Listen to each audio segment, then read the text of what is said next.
March 7ರಿಂದ 10ರವರೆಗೆ ಶಿವಮೊಗ್ಗದ ಸಹ್ಯಾದ್ರಿ ಕಲಾ ತಂಡದಿಂದ ರಂಗಹಬ್ಬ ಎಂಬ ಸಹ್ಯಾದ್ರಿ ನಾಟಕೋತ್ಸವವನ್ನು ಹಮ್ಮಿಕೊಳ್ಳಲಾಗಿದೆ ಎಂದು ರಂಗಕರ್ಮಿ ಡಾಕ್ಟರ್ ಲವ ಜಿ.ಆರ್. ಅವರು ತಿಳಿಸಿದರು. ಶಿವಮೊಗ್ಗದಲ್ಲಿ ಪತ್ರಿಕಾಗೋಷ್ಠಿ ನಡೆಸಿ ಮಾತನಾಡಿದ ಅವರು, ಜಗತ್ತು ತಲ್ಲಣ್ಣದಲ್ಲಿದೆ, ದಿನಮಾನ ಸುರಕ್ಷಿತವಾಗಿಲ್ಲ, ಯುದ್ಧದ ಭೀತಿ, ಪ್ರತಿಕಾರ, ನ್ಯಾಯಬದ್ಧತೆ, ಅಸುರಕ್ಷತೆ, ಸಾಮ್ರಾಜ್ಯಶಾಹಿ, ಭಯೋತ್ಪಾದನೆಯಂತಹ ಮಾತುಗಳು ಕೇಳಿಬರುತ್ತಿರುವ ವಿದ್ಯಮಾನದಲ್ಲಿ ಜಗತ್ತನ್ನು ನೋಡುವ ಅವುಗಳಿಗೆ ಹೊಸ ಭರವಸೆಯ ಬೆಳಕನ್ನು ಹುಡುಕುವ ಅಗತ್ಯ ಯಾವುದೇ ಸಾಂಸ್ಕೃತಿಕ ಚಳುವಳಿಗೆ ಇರುತ್ತದೆ. ರಂಗಭೂಮಿಗೂ ಅಂತಹ ಎಚ್ಚರವಿದೆ.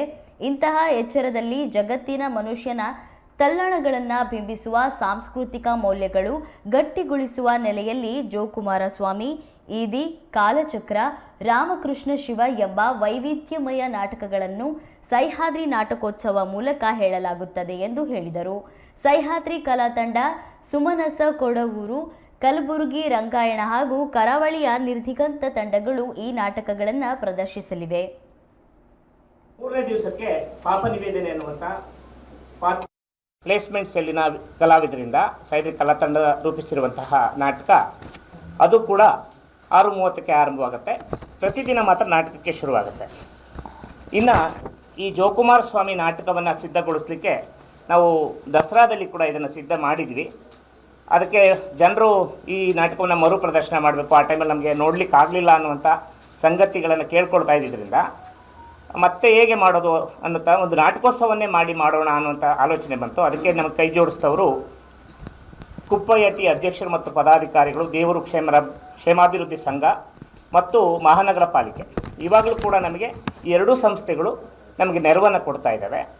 ಅಷ್ಟೇ ಅಲ್ಲ, ನಮ್ಮ ನಾಡು ದಿನಪತ್ರಿಕೆ 25ನೇ ವರ್ಷದ ನೆನಪಿಗೆ ಒಂದಷ್ಟು ಆರ್ಥಿಕ ನೆರವನ್ನು ಮತ್ತು ನಮಗೆ ಹೊರಗಡೆ ಫ್ಲೆಕ್ಸು ಆ ಥರದ ಪ್ರಚಾರಗಳಿಗೆ, ಪತ್ರಿಕೆಯ ಪ್ರಚಾರಗಳಿಗೆ ನಿಮ್ಮೆಲ್ಲರ ಸಹಕಾರವನ್ನು ಕೇಳ್ಕೊಳ್ತಾನೆ ಅವರು ಕೂಡ ನಮಗೆ ಜವಾಬ್ದಾರಿ ವಹಿಸಿಕೊಂಡು ಕಾರ್ಯನಿರ್ವಹಿಸ್ಕೊಡ್ತಾ ಇದ್ದಾರೆ. ನಾವು ಮಾಡ್ತಿರೋದು 2ನೇ ಪ್ರದರ್ಶನ, ಆದರೆ 4ನೇ ಪ್ರದರ್ಶನ ಈ ನಮ್ಮ ಪ್ರೊಡಕ್ಷನ್ ಆದಮೇಲೆ ಈಗ ಉಡುಪಿ ಸುಮನಸದಲ್ಲಿ ನಾವು ಕಳೆದ 24ನೇ ತಾರೀಕು ಮಾಡಿ ಬಂದ್ವಿ, ಉಡುಪಿ ಒಳಗಡೆ. ಮತ್ತು ಅದಾದಮೇಲೆ ಇಲ್ಲಿ ಒಂದು ಗೋಂದಿ ಚಟ್ನಳ್ಳಿಯಲ್ಲಿ ಕೂಡ ಅದನ್ನು ಹಳ್ಳಿಯವರು ಕೇಳಿ ತಗೊಂಡು ಅದನ್ನು ಶೋ ಮಾಡಿದರು. ಇದು 4ನೇ ಪ್ರದರ್ಶನ ಆಗುತ್ತೆ. ಇಲ್ಲಿ ಬೇರೆ ತಂಡ ಮಾಡಿದೆ, ಅಂದರೆ ಈ ಭಾಳ 10-15 ವರ್ಷ ಆಯಿತು. ಅದು ವನ ಸತ್ಯ ಸರ್ ಇದ್ದಾಗ ಮಾಡಿದರು. ಅದನ್ನು ಅವ್ರ ಪ್ರೊಡಕ್ಷನ್ ಆಗಿತ್ತು, ಅದನ್ನು ನಾನು ನೋಡಿದ್ದು. ಅದರಲ್ಲಿ ನಾನು ಒಂದು ಪಾತ್ರನೂ ಕೂಡ ನಿರ್ವಹಿಸಿದೆ. ಇವರು ಕೂಡ ಅದರಲ್ಲಿ ನಾಟಕದಲ್ಲಿ ಮಾಡಿದವರು, ಬೇರೆ ತಂಡದಲ್ಲಿ ಮಾಡಿದವರು, ಸಾಗರದ ಬೇರೆ ತಂಡದಲ್ಲಿ ಮಾಡಿದವರು. ನಾವು ನಾಟಕ ಮಾಡಲಿಕ್ಕೆ ಆ್ಯಕ್ಚುಲಿ ಮೂಲ ಕಾರಣ, ನಾವು ಆ ಪ್ರೊಡಕ್ಷನ್ ತಗೊಳ್ಳೋಕ್ಕೆ ಇರಲಿಲ್ಲ. ಈ ನಾಟಕ ಮಾಡಿಸಿ ಅವರೇ ಕೇಳಿಕೊಂಡಾಗ ನಾವು ಆ ನಾಟಕವನ್ನು ತಗೊಂಡು ಇವತ್ತು ಒಂದು 29 ಕಲಾವಿದರನ್ನ ಇಟ್ಕೊಂಡು ಆ ನಾಟಕವನ್ನು ಕಟ್ಟಿದ್ದೇವೆ. ಅದನ್ನು ಕೊನೆಗೆ ಆ ನಾಟಕವನ್ನು ಬೇರೆ ಥರದಲ್ಲೇ ಅಂದರೆ ಗ್ರಾಮೀಣ ಭಾರತದ ಕ್ರೌರ್ಯದ ಸ್ಥಿತಿ ಒಳಗಡೆ ಮತ್ತೊಂದು ಪಾಳೆಗಾರಿಕೆಯ ಮನಸ್ಥಿತಿಗಳೇನಿದ್ದಾವೆ, ಪ್ರಭುತ್ವದ ಸಂಕೇತಗಳನ್ನು ಇಟ್ಕೊಂಡು ಅದನ್ನು ಬೇರೊಂದು ರೂಪದಲ್ಲಿ ಅದನ್ನು ಕ್ಲೈಮ್ಯಾಕ್ಸನ್ನು ಮಾಡುವ ಸಂದರ್ಭವನ್ನು ಕೂಡ ಕ್ರಿಯೇಟ್ ಮಾಡಿದ್ದಾವೆ.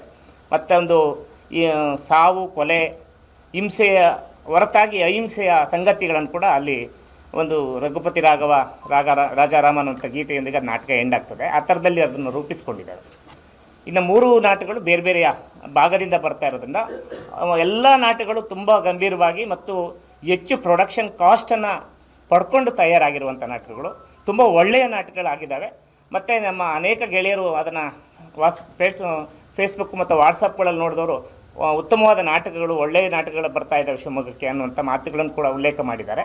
ಅದನ್ನು ಕೂಡ ಈ ಸಂದರ್ಭದಲ್ಲಿ ನಿಮ್ಮ ಎದುರುಗಡೆ ಹೇಳಲಿಕ್ಕೆ ನಾನು ಇಚ್ಛೆ ಪಡ್ತೇನೆ. ಹೌದು ಸರ್, ಟಿಕೆಟ್ ಸರ್ $100 ಮಾಡಿದ್ದಾರೆ ಟಿಕೆಟ್ ಥರ. ಅಂದರೆ 4 ನಾಟಕದ ನೋಡೋದಕ್ಕೆ $300 ಮಾಡಿದೆ. ಕೊಂಬ ಆಫರ್ ಥರ $300 ಮಾಡಿದ್ದೇವೆ. ಅದು ನಾಟಕದ ಟಿಕೆಟ್ಸ್ ಇರುತ್ತೆ. ಯಾಕೆಂದರೆ ನಾವು ಬೇರೆ ಎಲ್ಲೂ ಯಾವುದೇ ಇದರಲ್ಲಿ ಅನುದಾನಗಳನ್ನು ತಗೊಂಡಿಲ್ಲ. ನಾವೇ ಅದಕ್ಕೆ ಹೆಚ್ಚು ಖರ್ಚಿರೋದ್ರಿಂದ ಸುಮಾರು